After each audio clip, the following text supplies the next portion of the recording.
Acabei de assistir um filme incrível, gente, um filme fantástico chamado Não Olhe Para Cima. Super indico demais. A gente vai fazer aqui uma análise filosófica de alguns princípios que essa tragicomédia, ou seja, um pouco trágica, um meio ficção científica, um meio comédia, estrelada aí pelo Leonardo DiCaprio, pela Jennifer Lawrence e pela Meryl Streep, né? Fantástico, um elenco incrível que traz aí muitas questões pra gente pensar junto. É sobre isso que a gente vai falar, mas antes dá o like no nosso vídeo, se inscreve se você não está inscrito, estamos quase chegando a 8.000 inscritos. Ativa o sininho, senão você perde as nossas conversas, e compartilha, gente. É muito importante o seu apoio para que a gente continue aqui o nosso trabalho, beleza? Muito bem, gente.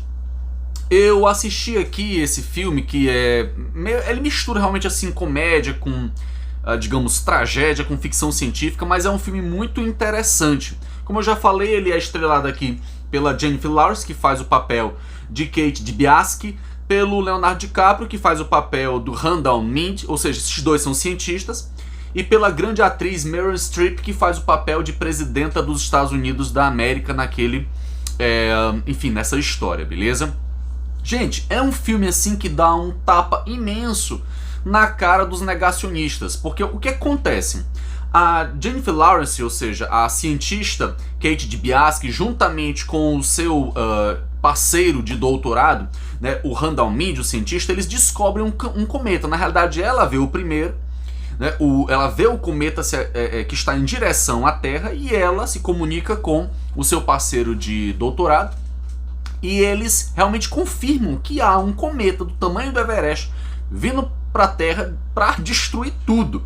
E claro, eles ficam ali completamente perturbados, né, com o que fazer, porque e agora, como é que vai desviar um cometa, né?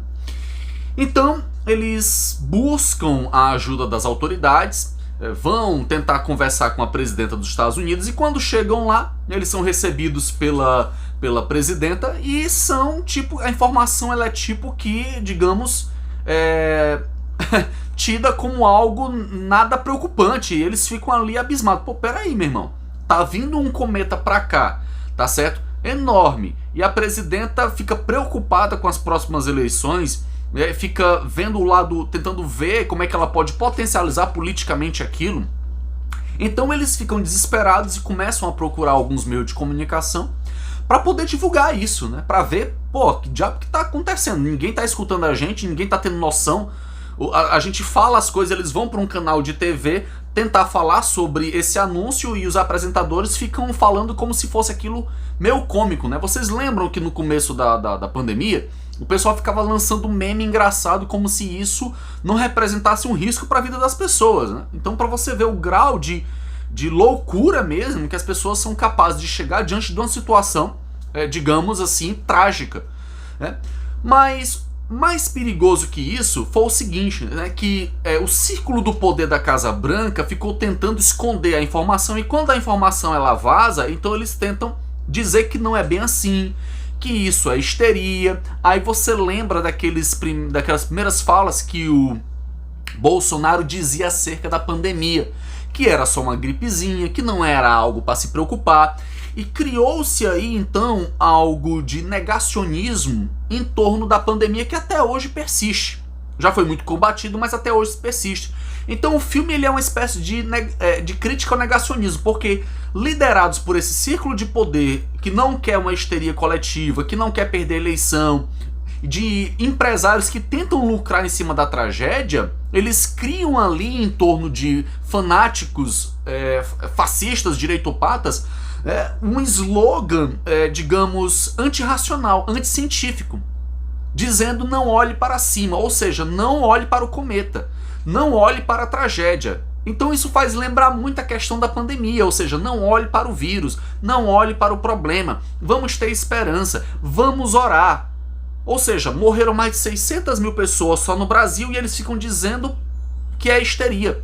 Eles ficam dizendo que né, digamos, sei lá, que é uma falsidade. Ou seja, inclusive os cientistas no filme, eles são chamados astrônomos de marxistas.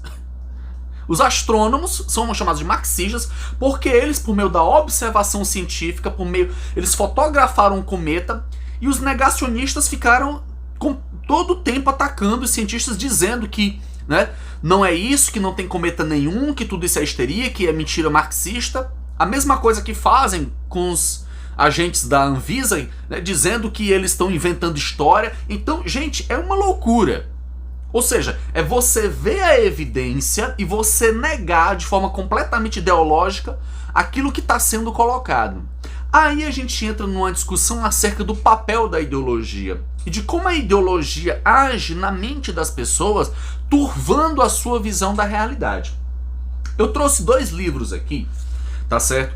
Um, A Ideologia Alemã, do Marx e do Engels, onde a perspectiva de ideologia que o Marx e o Engels têm no século XIX é aquela perspectiva de que a ideologia ela serve como uma espécie de carapaça que ela turva a visão das pessoas em torno da realidade, né? Ou seja, a ideologia dominante vai ser aquela que é colocada pela classe dominante para poder iludir as pessoas.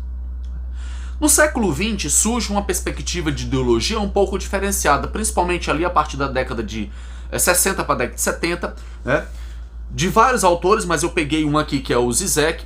Eles não sabem o que fazem, sublime objeto da ideologia. Nesse livro, o Zizek ele tem uma perspectiva um pouco diferente daquela visão de que a ideologia ela simplesmente turva a mente das pessoas, elas não conseguem perceber a realidade. O Zizek vai dizer o seguinte: não necessariamente as pessoas elas simplesmente são enganadas. Muitas vezes as pessoas sabem que existe o cometa, percebe? Muitas vezes as pessoas sabem que existe o vírus, elas têm consciência do perigo. Só que elas sabem que aquilo é realidade, mas elas negam por interesse próprio, por interesse individualista, e isso é uma coisa que constantemente é denunciada no filme. Ou seja, aparece lá um cientista, né, dono de uma empresa enorme de tecnologia, e esse cara não quer, tá certo, digamos, que seja feito um alarde muito grande, porque as ações da empresa dele, elas podem cair. E outra coisa, ele vê uma possibilidade de lucrar muito com aquilo, né? Se cria um projeto para tentar explodir o cometa, porque ele tem muitos materiais que são raros na Terra, e esse cometa pode valer mais de 150 trilhões de dólares. Então a direita, que é muito bem representada nesse filme, nessa perspectiva e visão de mundo baseada no lucro, eles estão nem aí para se a Terra vai explodir. Agora tem um detalhe aí que eu vou te falar aí no final do vídeo, tá certo? No final do vídeo eu vou te dizer do porquê que eles, né, tentam a todo custo ganhar tempo e negar, né, o risco que a humanidade está aí de extinção, né, por um interesse individual que é típico dos liberais. Então, ou seja, a ideologia nesse caso ela é utilizada como uma arma. Os negacionistas sabem que é verdade, eles sabem que está vindo um cometa, assim como os negacionistas hoje sabem que tem um vírus. Muitos deles sabem.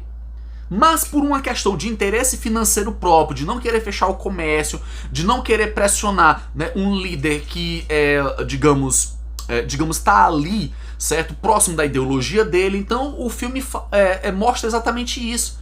Ou seja, grandes empresários que não querem perder seus privilégios nem suas posições, que não querem perder seus lucros, se utilizam de todas as maneiras, de forma consciente e inconsciente da informação, para tentar o quê?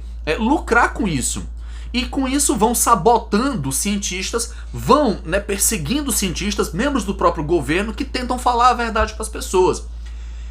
Isso não é de hoje, né? Existe um cientista chamado Clay Patterson, é um cientista pouco conhecido, mas na década de 60 ele fez um estudo sobre a ação do chumbo nos combustíveis. Não sei se vocês sabem, mas há décadas atrás era-se utilizado o chumbo nos combustíveis fósseis. Então o que acontece?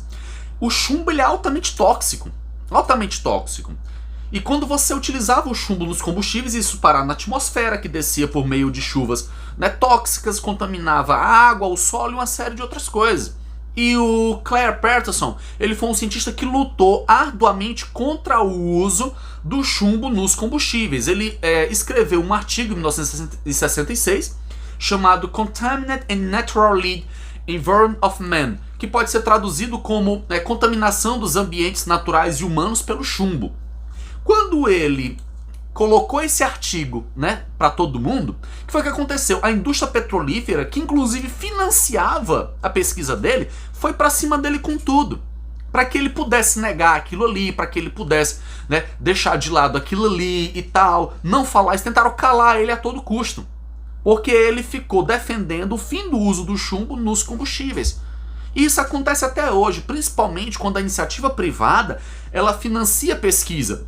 Por isso que é muito importante que a ciência, que a arte, certo? E outros setores, eles tenham financiamento público. Porque se eu sou, digamos, um grande empresário de tecnologia, como o Elon Musk, que tá aí investindo em muita pesquisa, isso tem um lado positivo, mas também tem um lado negativo. Porque na hora que um cientista desse descobre alguma coisa que vai contra os interesses dessas corporações e dos governos, como ele é financiado por um incentivo particular, ele vai atender os interesses de quem paga a sua pesquisa. Percebe? Então o que foi que aconteceu? Esse cientista Clay Perthes foi muito perseguido, gerou-se um debate muito grande em torno disso, mas ele conseguiu chamar a atenção das pessoas e de outros cientistas para essa questão tão importante. Aí o que foi que aconteceu? Voltando aqui pro filme, né? Esse CEO dessa grande empresa de tecnologia, que faz uma alusão aí ao Elon Musk, ele tinha já uma nave toda preparada para fugir da Terra junto com seus escolhidos. Ou seja, é tipo o que os negacionistas fazem hoje, os bilionários, os donos do mundo. Eles negam, mas eles estão preparados para se livrar do colapso a qualquer momento.